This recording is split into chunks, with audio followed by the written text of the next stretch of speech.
Awesome. Today we are going to talk about two cool new features that we've released in Paradime Bolt.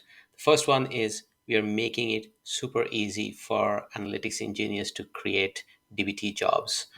So when users come to Paradigm, they click on the new schedule button. We give end users a set of templates that they can use to readily get started. This means you do not have to figure out what is the documentation that you need, how to create very complex schedules. We give you really useful starter packs. So for example, if I want to build and test models with new source data, I can just click on use, and in a couple of seconds, I have a complex schedule already built out with all the commands for me. And I can go ahead and press publish. And then the schedule is published and is ready to go when it's supposed to run. The second feature I'm going to talk about is command DAGs.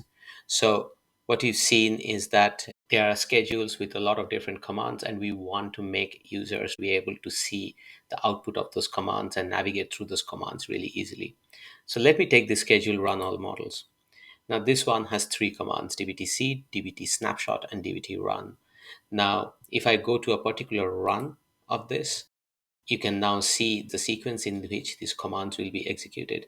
Now, if you want to see the logs that are output for each of these commands, you can just click on the DAG. Let's say I click on dbt run, and automatically you go straight to the output of that, which means again, navigating through your logs, navigating through your commands becomes much faster on Bolt compared to previously where you have to scroll around and find out which commands is failed, which one has passed, and then you'd have to open the logs and get to the bottom of it.